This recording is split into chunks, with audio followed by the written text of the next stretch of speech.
Hola a todos y todas, espero que estén muy bien. Vamos a comenzar con la ayudantía número 3 de Física 130, ¿ok? Entonces, primero, esta ayudantía se va a tratar de superposición de ondas, de interferencia, los nodos de vibración, cuando tenemos una cuerda con ambos extremos fijos y con un extremo libre. También vamos a utilizar algunas identidades trigonométricas para poder trabajar bien. Entonces, este formulario es para que lo tengan, para que lo copien y que les pueda servir cuando estén ejercitando. ¿Ya? Tenemos acá superposición de ondas, cuando tenemos un antinodo, un nodo, interferencia, cuando es constructiva, destructiva, las amplitudes, ¿cierto? Tenemos la cuerda con ambos extremos fijos, en el nodo fundamental, en el primer sobretono, las relaciones para la frecuencia y la longitud de onda, y estas identidades para poder sumar funciones coseno y funciones seno, ¿ya? Entonces, vamos a comenzar con el ejercicio 1. Dice así: se envían dos ondas senoidales a lo largo de una cuerda en la misma dirección. Las funciones de onda individuales son las siguientes. Entonces tenemos Phi1, ¿cierto? Que tiene esta amplitud, tiene su K, su W, ¿cierto? Típico de las ondas. Y tenemos Phi2, que tiene la misma amplitud, tiene el mismo K, mismo W, pero si se dan cuenta, la única diferencia es que en Phi2 hay un ángulo de desfase. Entonces ahí hay que tener ojo. Con respecto a la onda resultante, es phi y va a corresponder a phi1 más phi2, ¿ya? Entonces vamos a tener que sumar estas dos ondas y vamos a tener una superposición de ondas, ¿ya? Y te dicen, podemos concluir que, uno, las velocidades de propagación de la onda es la misma a la es la misma a las velocidades de las ondas individuales. Dos, un caso de interferencia destructiva ocurre para un ángulo de fase igual a 3pi. Tres, la onda es estacionaria si el ángulo de fase es 0,5 pi, lo mismo que pi medio, ¿cierto? Entonces, primero nosotros, como tenemos una superposición de ondas, vamos a tener que reexpresar phi, ¿cierto? No podemos escribir phi como phi1 más phi2 y dejarlo así. No, tenemos que, con estas identidades trigonométricas, llevarlo a una única expresión. Entonces, desarrollo de la ayudantía. Vamos a sumar, para tener la onda resultante, vamos a sumar phi1 más phi2, ¿cierto? Vamos a sumar nuestras dos ondas. Y con la identidad de suma de seno, ¿cierto? Vamos a tener lo siguiente. Vamos a tener que lo que está contenido en la ecuación seno de phi1 va a ser alfa y lo que está contenido en la ecuación seno de phi2 va a ser beta. Entonces, para poder obtener esta suma, vamos a tener que 2 por la amplitud, que es igual para las dos, va a ser seno por alfa más beta dividido 2, o seno de alfa menos beta dividido 2. ¿Ya? Si nosotros simplificamos acá, se nos van a ir los dos, ¿cierto? Y va a quedar kx menos wt más el ángulo de fase medios. Y todo eso por coseno del ángulo de fase dividido en 2. Si se dan cuenta, nos da negativo, porque efectivamente acá beta está restando. Entonces, tenemos que recordar que la función coseno es una función par. Por lo tanto, si lo de adentro está negativo, va a dar el mismo resultado que si lo de adentro está positivo. ¿Por qué? Porque la función coseno es una función par. ¿Ok? Entonces, nuestra onda resultante nos va a quedar expresada de la siguiente forma, ¿cierto? Porque tuvimos una superposición de dos ondas, phi1, phi2, en una onda resultante. O sea, nos da una onda resultante que va a corresponder a esto, ¿cierto? Que es lo que acabamos de calcular con las identidades trigonométricas. Entonces, tenemos lo siguiente. Antes de empezar, tenemos que recordar dos cosas. Tenemos que recordar que K, lo que acompaña a X, es una relación con la longitud de onda. Y que W, lo que acompaña el tiempo, ¿cierto? Nuestra frecuencia angular, es una relación también con la frecuencia. Por lo tanto, tenemos que, para hacer la 1, nos están diciendo las velocidades de propagación de la onda es la misma a las velocidades de las ondas individuales. Entonces, si se recuerdan de la ayudantía anterior, teníamos que la velocidad de propagación es igual a la longitud de onda por la frecuencia. Entonces, nosotros tenemos que ver que para que la velocidad sea la misma en phi1, phi2 y en phi, vamos a necesitar que la velocidad de propagación sea igual en las tres, ¿cierto? Entonces van a tener que tener la misma longitud de onda y la misma frecuencia, o por lo menos el resultado tiene que ser igual. Entonces, si se dan cuenta, la longitud de onda depende de K. Entonces veamos si los K son iguales en las tres. Sí, K es igual a K, acá también, ¿cierto? Y aquí también. Por lo tanto, la longitud de onda va a ser la misma para las tres funciones. Ahora vamos con W, ¿cierto? Porque necesitamos saber si las frecuencias son constantes en las tres funciones. Entonces, vamos a tener que W tiene que ser igual en las tres. Entonces, acá es el mismo, acá también y acá también. Por lo tanto, tenemos que, como las longitudes de onda son constantes, como las frecuencias son constantes, vamos a tener que la velocidad en estas tres funciones también es constante. Por lo tanto, se cumple la primera afirmación. Así que es verdadera. Clic. Entonces, tenemos que 2. Un caso de interferencia destructiva ocurre para un ángulo de fase de 3π, ¿ya? Entonces tenemos que reemplazar nuestro ángulo de fase 3π. Si se dan cuenta, acá en el coseno es el ángulo de fase dividido en 2, por lo tanto va a resultar 3π medio. Y nosotros tenemos que recordar que el coseno de 3π medio da 0. Por lo tanto, toda nuestra ecuación, la función de la onda va a resultar en 0. ¿Y qué tenemos que...? A nosotros nos están preguntando si hay un caso de interferencia destructiva, entonces subimos y nos vamos a la sección de interferencia. Y nosotros recordemos que cuando la amplitud es 0 tenemos una interferencia destructiva. Por lo tanto, este caso también se va a cumplir. ¿Ya? Y por último, la 3. La onda es estacionaria si el ángulo de fase es igual a 0,5 pi, o sea, pi medios. Entonces nosotros nuevamente reemplazamos. Y como acá teníamos que es el ángulo de fase dividido la mitad en el coseno, nos queda pi cuartos, no pi medio. ¿Y qué tenemos que recordar? Que el coseno de pi cuartos es raíz de 2 medios. ¿Ok? Entonces vamos a tener que esto se reduce a raíz de 2 medios y pasa a multiplicarse por la amplitud que yo tenía en el inicio. ¿Se dan cuenta? Esto se va, ¿cierto? Y nos queda que la amplitud de la onda va a ser igual a la raíz de 2 por phi sub 0, ¿cierto? Entonces nos vamos a dar cuenta que la amplitud de esta onda queda como raíz de 2 phi sub 0, ¿cierto? Y tenemos dos cosas importantes acá. Primero, cómo nos queda expresada la función. Nos queda simplemente con seno, no nos queda con un coseno. Por lo tanto, acá tenemos una onda armónica. Tenemos una onda armónica por cómo está escrita la función y además porque nuestra amplitud no depende de nada, simplemente es un número, es raíz de 2 por la amplitud. No tiene dependencia de alguna función. Por lo tanto, esta onda es armónica, no es estacionaria. Así que eso es falso. ¿Ya? Vamos a pasar al segundo ejercicio. Este ejercicio es muy sencillo, es por si tuvieran que utilizar la relación de un coeficiente de transmisión. Entonces dicen 2. Un pulso aislado de amplitud a sub 0 es igual a 4 centímetros. Incide desde un medio X hacia un medio Y, o sea, tenemos un cambio de medio, claramente. Las velocidades en cada medio son tales que el coeficiente de transmisión esté igual a 3 cuartos. Entonces la amplitud de sub 0 es... Ya. Vamos a tener lo siguiente. El coeficiente de transmisión va a ser igual a la razón de la amplitud de la onda transmitida en la amplitud de la onda incidente. Nosotros reexpresamos todo esto para poder despejar la amplitud de la onda transmitida y nos va a dar esta expresión, ¿cierto? Que va a ser el coeficiente de transmisión por la amplitud de la onda incidente y esto nos queda 3 centímetros. Perfecto. Ahora, también se puede dar el caso con el coeficiente de reflexión, ¿cierto? Y también se puede dar el caso de que para este mismo coeficiente de transmisión nos pidan, por ejemplo, el ancho del pulso. Entonces ahí nosotros tenemos que recordar la intensidad de las ondas. Entonces vamos a tener que hacer la relación, ¿cierto?, de que el coeficiente de transmisión va a ser igual a la relación entre la intensidad de la onda transmitida y la intensidad de la onda incidente. ¿Ya? Eso simplemente. Entonces, número 3. Tenemos lo siguiente. La antena receptora R, la antena receptora, recibe ondas de radio directamente desde la antena transmisora, aquí, y al mismo tiempo ondas reflejadas en la ionosfera. Esta va a ser la ionosfera, o sea, desde acá hacia arriba ya es ionosfera. Las ondas emitidas por T, o sea, por la antena transmisora, tienen una longitud de onda igual a 200 metros. Ya, nosotros anotamos acá y lo escribimos en función de kilómetros, o sea, 200 metros igual a 0,2 kilómetros. ¿Por qué? Porque todo el ejercicio está en kilómetros, entonces nos conviene trabajar en una misma unidad, en una misma medida. Ya, entonces vamos a tener, cuando la altura h de la capa inferior de la ionosfera es 110 kilómetros, en R se cuenta con un máximo de interferencia. Entonces nos dice, mira, cuando la altura es h, vamos a tener un máximo de interferencia. Y este h son 110 kilómetros, ¿ya?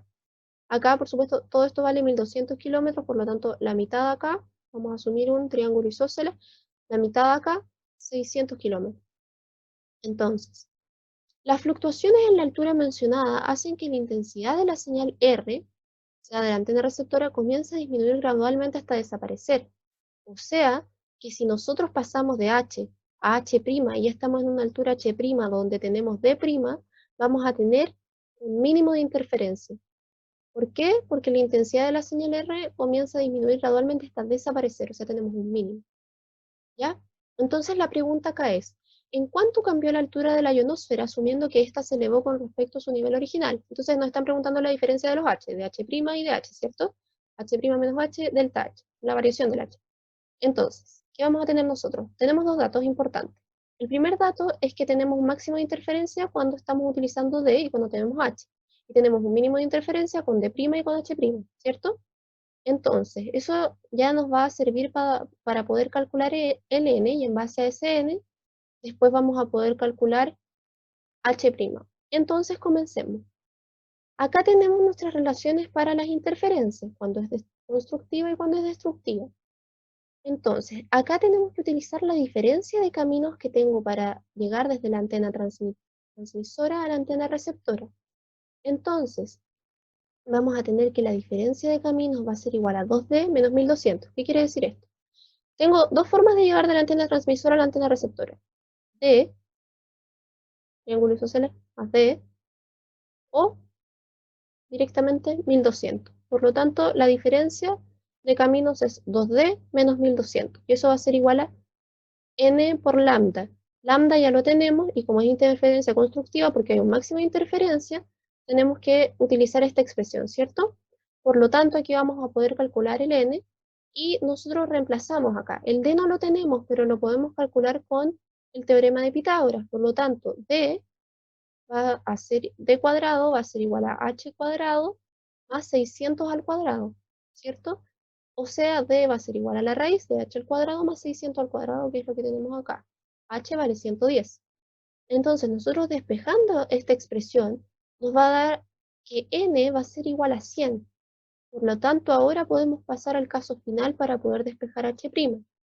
Entonces, nosotros acá tenemos que nuestro mínimo de interferencia va a ser ahora la diferencia de caminos, pero como es una interferencia destructiva, ¿cierto? Vamos a utilizar esta relación, que es la que tenemos acá, y ya tenemos nuestro n, por lo tanto, la única incógnita acá va a ser d', y después de obtener d', con teorema de Pitágoras nuevamente vamos a poder calcular h'. Entonces, ¿qué tenemos? Acá es 600 kilómetros, ¿cierto? Y acá va a ser h', y acá d'. Entonces, es el triángulo más grande. Ahora bien, ¿cuál va a ser mi diferencia de camino? D' más D', ¿cierto? O sea, tengo D' acá, o sea, 2D' del primer camino, o 1200.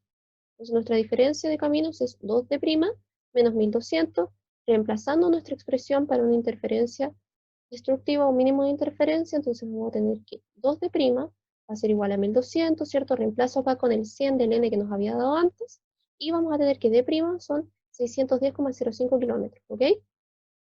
Entonces, reemplazando acá, porque a nosotros nos interesa saber h' para poder calcular la diferencia de alturas al final, vamos a tener que este h', ¿cierto? Trasladándolo hacia acá, vamos a tener que h' va a ser igual a d' al cuadrado menos 600 al cuadrado, porque es la hipotenusa menos un cateto, ¿cierto?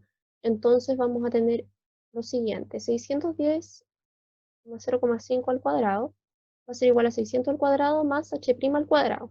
Entonces nos va a dar que h' va a ser igual a 110,28 kilómetros. Perfecto. Entonces ahora recién podemos responder cuál es la diferencia de las alturas. La diferencia de altura va a ser la altura final menos la altura inicial, o sea, 0,28 kilómetros es cuánto cambió la altura de la ionosfera, asumiendo que se había elevado con respecto a su nivel original. ¿Ya? Ese sería el ejercicio número 3. Entonces continuemos. Ejercicio número 4. Acá. Una cuerda de 3 metros de longitud y densidad másica de 0,00258 kilómetros por metro, ¿cierto? Está sujeta por ambos extremos. Una de sus frecuencias de resonancia es 252 Hz, o sea, 1 dividido en segundos, ¿cierto? Segundo a la menos 1. La siguiente frecuencia de resonancia es de 336 Hz. Entonces, la frecuencia fundamental, las pulsaciones existentes al oír el segundo y tercer armónico simultáneamente, y la fuerza con que se tensa la cuerda es. Ya. Entonces, nos están pidiendo tres cosas.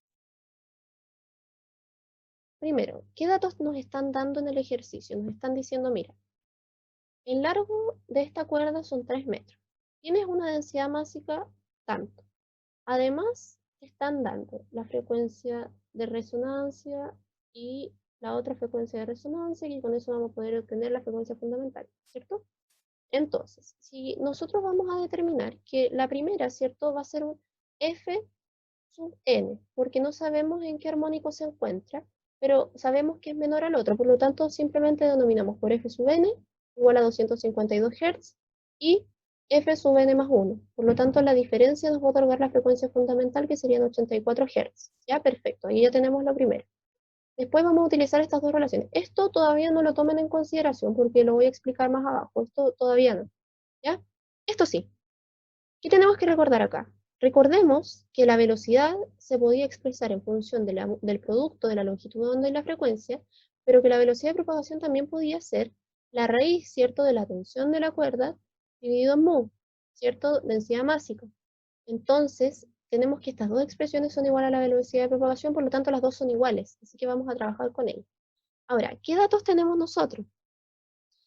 Nosotros tenemos que necesitamos sacar la tensión porque nos lo están pidiendo. Para despejar esta tensión, nosotros vamos a elevar esto al cuadrado y lo vamos a multiplicar por la densidad másica y vamos a obtener T. El tema es que nosotros no sabemos la longitud de onda, o sea, explícitamente no la están dando. Pero lo que nosotros sí podemos saber es que para el primer armónico, ¿cierto? Nuestra longitud de onda 1 va a ser igual a 2 por el largo dividido en n, y nosotros ya sabemos que n, porque el primer armónico es 1, por lo tanto, esto va a ser igual a 6 metros, o sea, tenemos nuestra longitud de onda para el primer armónico, que eso es lo que nos importa, porque la tensión va a ser la misma. Entonces nosotros simplemente necesitamos saber cuál va a ser la tensión y lo hacemos con el primer armónico con lambda sub 1, ¿ya? N igual a 1. Entonces ahí ya tenemos la tensión de la cuerda. Ahora bien, vamos a continuar. Tenemos lo siguiente. Bueno, ya tenemos la frecuencia fundamental, tenemos la fuerza con que se tensa la cuerda, pero nos falta las pulsaciones existentes al oír el segundo y tercer armónico simultáneamente. Entonces aquí hay que tener ojo porque nosotros tenemos un F sub n, pero no sabemos cuál es el n, y tenemos el que le sigue, que es un F sub n más 1, pero tampoco sabemos cuál es. Por lo tanto, lo que nosotros tenemos que hacer es que para F sub n, utilizando la relación que tenemos acá, ¿cierto? Porque tenemos que la cuerda está sujeta por ambos extremos. Por lo tanto, nuestra frecuencia va a ser la velocidad, ¿cierto? Por n dividido 2n. Y la longitud de onda es la relación que utilizamos recién. Entonces, si se dan cuenta para este F sub n, no sé el n, pero va a estar acá, voy a tener 2 por L, ¿cierto? Y la velocidad de propagación la escribo en función de T y de mu. ¿Por qué yo hago esto? Porque el L lo conozco, 3 metros. La tensión la conozco. La densidad másica la conozco, ¿cierto? Pero no conozco el N. Entonces, ¿qué es este X que está acá? X simplemente te dice que es un valor, el valor de esto, que nosotros lo podemos calcular, y que se va a repetir en todos los F sub n más 1, F sub n más 2. ¿Por qué? Porque la tensión es la misma, porque la densidad másica es la misma, y porque el largo va a ser el mismo. Entonces esto nosotros lo vamos a trabajar como una constante para poder trabajar con n por ese x. Y el x ya sabemos cuál es el valor, entonces ahora simplemente vamos a trabajar en función de n. ¿Por qué? Porque estamos haciendo todo esto. Porque nosotros queremos saber cuánto va a ser f sub 1, f sub 2 y f sub 3, porque me están diciendo que necesito saber las pulsaciones existentes al oír el segundo y tercer armónico simultáneamente, ¿ya? Entonces esto es simplemente un valor que nos va a servir más adelante para hacer el cálculo, pero que yo ya lo conozco y que va a ser igual para todos los f. Lo único que voy a ir cambiando es el n. Entonces yo lo escribo como un x para que no sea tan complicado y para no tener que escribirlo a cada rato, ¿ya? Entonces le vamos a poner que es una constante, que va a ser constante x, ¿ya? Y que siempre va a ser el x por los n's que vengan. Entonces, por ejemplo, acá este es n, ¿cierto? Por lo tanto, para f de n más 1, esto va a ser x por n más 1, ¿cierto? Porque arriba era solo n, pero este como es n más 1, n más 1. Y el x es simplemente este valor que ya lo conocemos y lo podemos calcular, pero lo escribimos como x para que no tener que escribir todo esto. ¿Ya? Y eso va a ser igual a xn más x. Si nos recordamos, y de acá, el valor de acá, de f sub n, es xn. Entonces acá tenemos f sub n. F sub n más x. ¿Y por qué? ¿Qué es este x? Es x por 1. Por lo tanto, es f sub 1. Bien, ya podemos empezar a despejar f sub 1. Entonces, si nos damos cuenta, vamos a tener que f sub 1, ¿cierto? Va a ser igual a fn más 1 menos fn, ¿cierto? Y nosotros ya tenemos el valor de fn más 1 y tenemos el valor de fn, por lo tanto vamos a poder calcular la frecuencia del primer armónico. ¿Ya? Y esto va a ser 336 Hz menos 252 Hz, y eso nos da 84 Hz. Bien, entonces como nosotros ya sabemos esta expresión, ¿cierto? Ya sabemos que para fn va a ser x por n, que para fn más 1 va a ser xn más x, y así, vamos a tener que la frecuencia en el segundo armónico es 168 y que la frecuencia en el tercer armónico es 252. Por lo tanto, y esto, claro, lo sabemos por qué. Porque la frecuencia en el segundo armónico va a ser 2F1, o sea, va a ser F1 más F1, y la frecuencia en el tercer armónico va a ser F2 más F1 o F1 más F1 más F1. Entonces vamos a tener que nuestra frecuencia de pulsación va a ser igual a la diferencia entre F en el tercer armónico y la diferencia entre F en el segundo armónico, y nos da 84 Hz. Ese sería el ejercicio, ¿ya? Continuamos entonces. Número 5. Dice así, dos fuentes, F1 y F2, separadas por una distancia de 3 metros, hay una distancia de 3 metros entre ambas fuentes, emiten ondas sonoras senoidales en fase de igual amplitud y de frecuencia 340 Hz, que se propagan con una velocidad de 340 metros por segundo. La posición de la fuente 1 es x0, x igual a 0, perdón, de las siguientes afirmaciones, ¿cuáles son verdaderas? Entonces, 1. Sobre la línea que las une, en x 1 metro y en x 2 metros hay máximos de interferencia. Entonces, primero nosotros nos tenemos que adaptar a este caso. Entonces, tenemos nuestras dos fuentes, ¿cierto? Si x es igual a 1, vamos a tener que desde 1 a f1 tenemos 1 metro y que desde este punto a f2 tenemos 2 metros. Por lo tanto, la diferencia de caminos va a ser 1, ¿cierto? 2 menos 1, 1. 1 por n. ¿Ya? Porque nos están preguntando por máximos, por lo tanto, ¿cuál es la relación que tenemos que utilizar? Esta, ¿cierto? N por lambda. Entonces, si son máximos, ¿qué debería pasar? Nos debería dar un número entero, ¿cierto? Y efectivamente nos da un número entero, nos da 1. Si lo hacemos al revés, o sea, acá tenemos en x2 la diferencia de f1 a 2 son 2 metros y la diferencia de 2 a f2 es 1 metro. La diferencia es 1 nuevamente, un número entero. Por lo tanto, ambos son máximos de interferencia, eso es cierto, perfecto, se cumple la condición. Ahora, 2. Sobre la línea que las une en x igual 0,5 metros hay un mínimo de interferencia. Entonces, nuevamente nosotros nos situamos en el punto 0,5, x igual a 0,5. Ahora, ¿nosotros qué tenemos que calcular? La diferencia de F1 a 0,5 es 0,5, ¿cierto? La diferencia de F2, de 0,5 a F2 es 2,5, por lo tanto la diferencia de camino es 2, por lo tanto es 2 por n. Si nosotros nuevamente volvemos a nuestra expresión, vamos a tener que es una interferencia constructiva, es un máximo de interferencia, porque nos está dando un número entero. No nos está dando un decimal, ¿cierto? Porque en el fondo acá yo estoy sumando 0,5 a cada n. Entonces no se está cumpliendo, no es un mínimo, es un máximo, por lo tanto es falsa la segunda. ¿Ya? Ahora bien, la tercera. Entre las fuentes sobre la línea que las une, en total hay 6 mínimos de interferencia. ¿Ya? Acá, ¿qué vamos a hacer nosotros? Vamos a empezar a reemplazar en los n y vamos a encontrar los mínimos que tenemos para cada n. Recordemos que n parte 0, 1, 2, 3, ¿cierto? Así sucesivamente, por lo que tenemos acá. ¿Ya? Entonces, ¿qué vamos a hacer?